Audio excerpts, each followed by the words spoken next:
салом тамошобинони азиз, хулосаи хабарҳои муҳими панҷшанбе 27 моҳи тоҷикистонро аз пойгоҳи хабари бомдод бароятон пешкаш мекунем. шурӯъ мекунем аз як нигоҳи кӯтоҳ ба сархати хабари муҳими рӯз. дар ин барнома барканории Муродалӣ Алимардон ва Тоҷиддин Пирзода аз роҳбарии Агроинвестбонк ва Тоҷик Содиротбонк. баъди эътирози мардум ба 3 парвози Северниветер иҷозат доданд. акад дар Африка ба нан хӯрда истодааст. қиссаи талхи як қурбонии шиканҷа. гулбаҳоро дар Русия кӣ кушт ва барои чӣ? марги фоҷиавии падари соҳиби 7 фарзанд ва тифли 4-сола дар Рошқалъ. 4 кило ҳероин дар даруни ҷомадон. боздошти Маҳмудов дар фурудгоҳи Хуҷанд. гарданбанди тиллоиро дар рӯзи равшан аз гардани зан канда гирифт. ва акнун тафсилоти хабарҳо. бонки миллии Тоҷикистон хабар дод ки дар асоси қонун дар бораи барҳамдиҳии ташкилоти қарзӣ дар пайи бозхонди иҷозатномаи фаъолияти Агроинвестбонк ва Тоҷик Содиротбонк дар ин ду бонк бо судури қарорҳои дахлдор мудир таъин намудааст. мудирон барои идора кардани бонкҳои мазкур бо мақсади таъмини ҳифзу нигаҳдории дороиҳои онҳо то лаҳзаи аз ҷониби суд таъин кардани мудирони махсус масъул мебошанд. дар мавриди пайдо шудани саволҳо ва нофаҳмиҳо муштариён метавонанд бо мудирон дар тамос шаванд, гуфта мешавад дар иттилоияи шуъбаи матбуоти Бонки Миллӣ. ба ин тартиб Муродалӣ Алимардон ва Тоҷиддин Пирзода аз мақоми раҳбарии Агроинвестбонк ва Тоҷик Содиротбонк барканор карда шуданд. Бонки Миллии Тоҷикистон рӯзи 21 май иҷозатномаҳои ду бонки буҳронзадаи Тоҷик Содиротбонк ва Агроинвестбонкро бозхонд ва гуфт, ин ду бонк бо вуҷуди кӯмакҳои молиявии ҳукумат натавонистанд вазъи молиявии худро беҳтар кунанд ва аз бонки низомсоз ба як ташкилоти қарзии ҳиссааш дар низоми бонкӣ ночиз табдил ёфтанд. Бонки Миллии Тоҷикистон 4 сол пеш ду бонки буҳронзадаи Тоҷпромбонк ва Фононбонкро низ барҳам дода буд, вале ҳукумати Тоҷикистон барои наҷоти ду бонки дигари гирифтори буҳрон Тоҷик Содиротбонк ва Агроинвестбонк 3,3 миллиард сомонӣ ҷудо кард, ки бо қурби он замон қариб $0.5 миллиард ташкил медод ва бузургтарин кӯмаки давлат ба муассисаҳои буҳронзада дар таърихи навини Тоҷикистон шуморда мешуд. вале Бонки Миллӣ бо гузашти 4 сол дар ду изҳороти алоҳида бо изҳори таассуф гуфт ки ин кӯмаки бузург барои наҷоти ин ду бонк фоида накард. акнун сарнавишти пулҳои ҳудуди 6,000 муштарии Тоҷик Содиротбонк ва тақрибан 28,000 муштарии Агроинвестбонкро бояд мудирони махсус ҳал кунанд. Бонки Миллӣ гуфт, бахши аъзами ин пасандозҳо аз ҳисоби хазинаи суғуртаи пасандозҳои шахсони воқеӣ пардохт хоҳад шуд. хазинаи суғуртаи пасандозҳои шахсони воқеӣ рӯзи 25 май хабар дод ки маблағи пасандозҳои шахсони воқеӣ бо пули миллӣ танҳо то 30,000 сомонӣ ва бо асъори хориҷӣ ҳамагӣ то 21,000 сомонӣ аз ҳисоби хазина пурра ҷуброн карда мешавад. маблағи боқимондаи пасандозҳои шахсони воқеӣ дар раванди барҳамдиҳӣ аз ҷониби мудири махсус тибқи тартиби муқарраршуда пардохт хоҳад шуд, гуфта мешавад дар шарҳи хазина. Бонки Миллӣ қаблан гуфта буд ки пасандозҳои боқимондаро мудирони махсус аз ҳисоби фурӯши дороиҳои бонкҳои барҳамдодашуда бояд ҷамъоварӣ ва пардохт кунанд, вале бо гузашти 4 сол аз барҳам додани Тоҷпромбонк то ҳол даҳҳо тан аз муштариёни он шикоят доранд ки ҳанӯз ҳам пулҳои худро пас гирифта наметавонанд. агентии авиатсияи граждании Тоҷикистон баъди 2 рӯзи эътирозҳои пайи ҳами мусофирон дар саҳни фурудгоҳи Душанбе ба 3 парвози ширкати ҳавопаймоии Северни Ветер Русия иҷозат доданд. бино ба иттилои маркази матбуотии фурудгоҳи пойтахти Тоҷикистон, 2 парвози Северни Ветер аз фурудгоҳи Душанбе ба самти Қазон ва Иркутск шаби 26 ба 27 май сурат гирифта, парвоз ба Санкт-Петербург қарор аст давоми рӯзи 27 май анҷом шавад. ин ширкат дар пайи 2 рӯзи эътирози мусофиронаш иҷозати парвоз ба даст овард. агентии авиатсияи граждании Тоҷикистон рӯзи 17 май Северни Ветерро ба боло бурдани нархи чиптаҳояш айбдор кард ва аз ҳаққи анҷоми парвозҳои чартерӣ аз Тоҷикистон ба Русия маҳрум кард. ин боиси аз роҳи сафар мондани садҳо мусофире шуд ки پول زیاد داده به پروازهای این شرکت چپته خریده بودند. مسافرانی که شام 25 مای و نیمه دوم روز 26 مای در صحن فرودگاه جمع آمدند و اعتراض کردند میبایست از 21 تا 23 مای به ایرکوتسک، قزان و سنت پتربورگ پرواز میکردند، ولی به این پروازها اجازت ندادند. برای حفظ ترتیبات به صحن فرودگاه شماره زیاد نیروهای ملیسا نیز جلب شدند.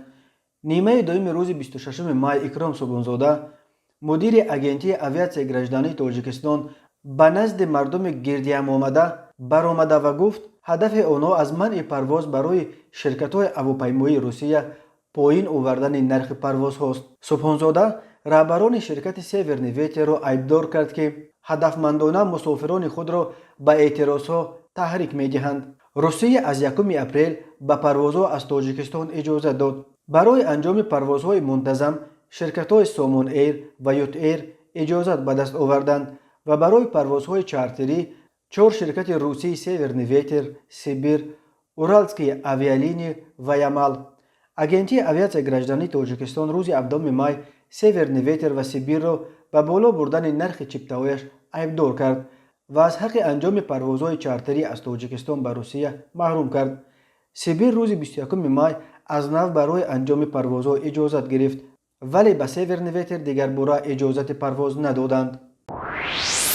مرکز مطبوعات دادستانی کل تاجیکستان خبر داد که بر اساس درخواستش مقامات تفتیشات روسیه نفر گناهکار در قتل یک زن زاده تاجیکستان دستگیر و محکوم به زندان کردند. 28 آگوست سال 2019 از روسیه جسد شهروند تاجیکستان زاده نویه یووان ولایت ختلان نورمت و گلبهار جلیلونا سانه تولدش 11 فوریه سال 1974 با علامت‌های مرگ مجبوری آورده شد. مرکز مطبوعات دادستانی کل تاجیکستان میگوید در پی این از جانب این اداره اوید به حالت به مرگ رسانیدن نورماتووا و سببهای آن و به جوابگری جنایتی کشیدن گناهکار به دادستانی کل روسیه درخواست ارسال کرده شد. در نتیجه برای ماندن همکاری معین کرده شد که از روی این حادثه با دسترسی قسم 1 ماده 105 کودکس جنایتی فدراسیون روسیه کشتار پرونده جنایتی آغاز کرده شده است.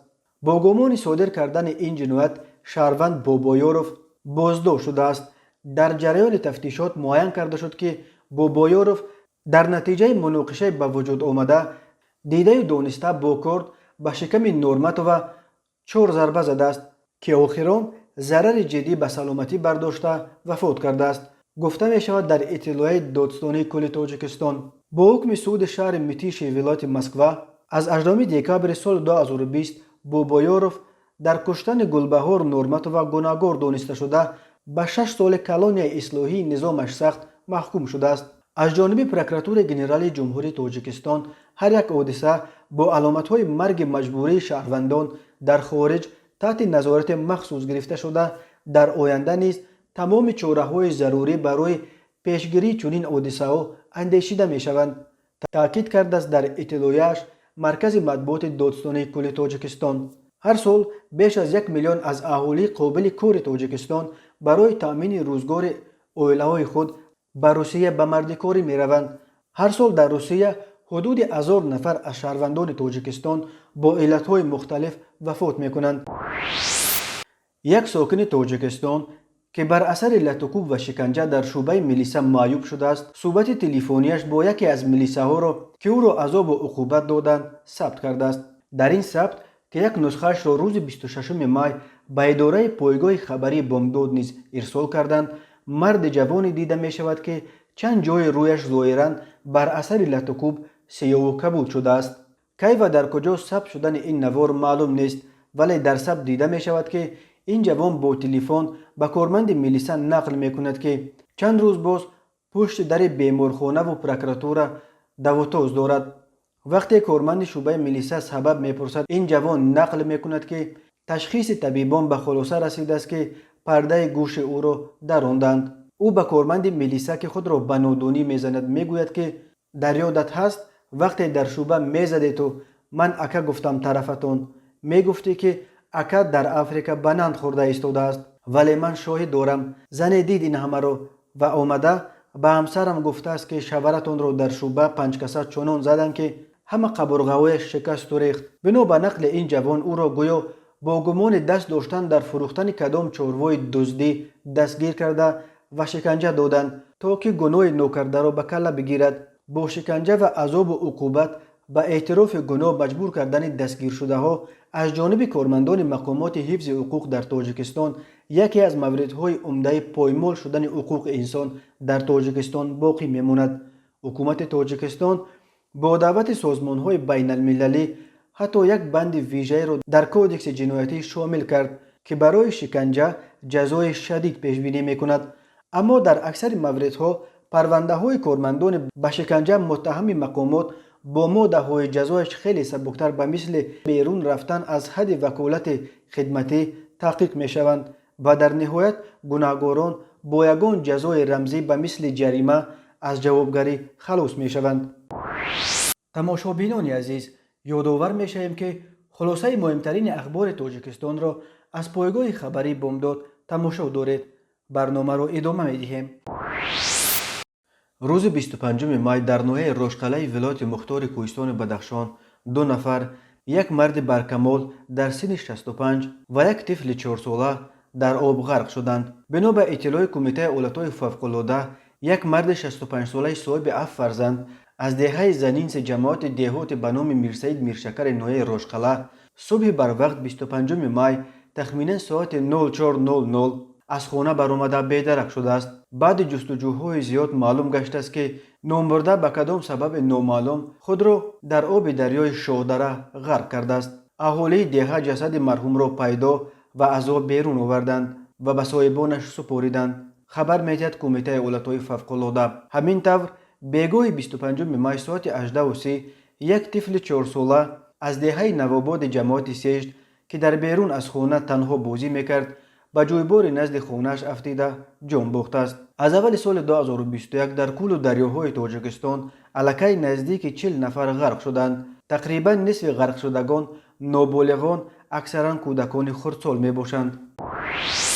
مرکز مطبوعات آژانس ضد مواد مخدر تاجیکستان روز 27 مای خبر داد که روز 21 مای در نزد فرودگاه خوجند از جامدان مسرور محمودوف ساکن 39 ساله دوشنبه که میخواست به مسکو پرواز کند قریب 4 کیلو هیروئین پیدا کردند. آژانس میگوید محمودوف در درون جامدانش به طور استاکارانه مخفیگاه ساخته بود. هنگام کوفتوکوف شخصی معاین کرده شد که در داخل جامدان با خود داشته محمودوف مسرور مخفیگاه مخصوص به طور استاکارانه ساخته شده در داخل آن یک عدد بسته سلفانی اسکوچ بوی مخصوص داشته جایگیر کرده شده است. همچنین از کیسه راست شیم در تن محمودوف بوده یک عدد بسته‌چه سلفانی دارای مواد کلوخچه مانند زردچتاب بوی مخصوص داشته دریافت گردید. معاین کرده شد که موادهای از محمودوف مسرور مصادره گردیده واسطه نشأه‌دار نو گیرئین بوده. وزن عمومی آن 3 کیلو و 860 گرم را تشکیل می نماید. گفته می شود در اطلاع مرکز مطبوعات آژانس. بنا به این منبع در رفت پرسش محمودوف مسرور اعتراف کرده است که میخواست مواد نشأه‌دار را توسط خط سیر هوایی دوشنبه خوجند مسکو با مقصد فروش به پایتخت روسیه انتقال دهد. در رابطه با این نسبت به محمودوف مسرور بر اساس قسم 4 ماده 200 کودکس جنایتی جمهوری تاجیکستان با اتهام معاملات غیر قانونی با مواد مخدر با مقدار مخصوصا زیاد پرونده جنایتی آغاز گردیده تفتیشات پیشکی ادامه دارد. با او بر اساس ماده 200 همچون جزا از 12 تا 20 سال زندان تهدید میکند. بنا به حسابها هر سال در تاجیکستان 100 نفر با جرم دست داشتن در قاچاق مواد مخدر محکوم به سالهای طولانی زندان میشوند. حالا در زندانهای روسیه نیز تقریبا 2000 شهروند تاجیکستان با جرم قاچاق مواد مخدر ادای حکم میکنند.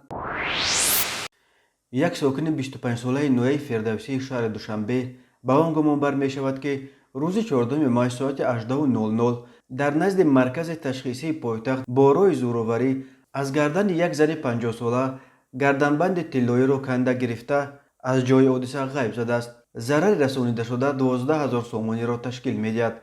اکنون به این جوان برای غارتگری بر اساس ماده 248 کودکس جنایتی تاجیکستان از 3 تا 15 سال زندان تهدید می کند. یک زن 34 ساله ساکن شهر کولو به آن گمان برمی شود که روز 26 مای در داخل بازار بزرگترین دوشنبه کاروان با راه پنهانی از نقطه سودای یک زن 38 ساله ساکن ناحیه فردوسی پایتخت متاعها و رویمالهای زنانه ساخت خارجی را به مبلغ 50,000 سامانی دزدیده از جای حادثه غیب زده است. اکنون به این جوانزن برای دزدی بر اساس ماده 244 کودکس جنایتی تاجیکستان از 2 تا 5 سال زندان تهدید می کند. یک مرد 61 ساله ساکن ناحیه شاه منصور به آن گمان بر می شود که اولهای ماه ینور سال 2021 با راه فریب به باوری ساکن 30 ساله امین ناحیه در آمده از او $8,000 امریکایی گرفته و تا حال برنگردانیده است. اینچنین مرد 47 ساله ساکن پایتخت که پیش با ماده 228 قسم 1 کودکس جنایتی فدراسیون روسیه سود شده است به آن گمان بر می شود که اولای ماه اپریل سال 2020 در نزد مرکز سودای گرانت شهر دوشنبه با راه فریب به باوری مرد 32 ساله ساکن شهر وعده در آمده از او 27,000 سامانی گرفته است ولی تا حال این پول را برنگردانیده است. تماشابینان عزیز و گرامی، این بود مرور به خلاصه چند خبر مهم روز 27 مای تاجیکستان. خبر و گزارش های بیشتر از تاجیکستان و درباره تاجیکستان را در سامانه پایگاه خبری بامداد در این نشانه پیگیری کنید: www.bomdad.com. خوش باشید.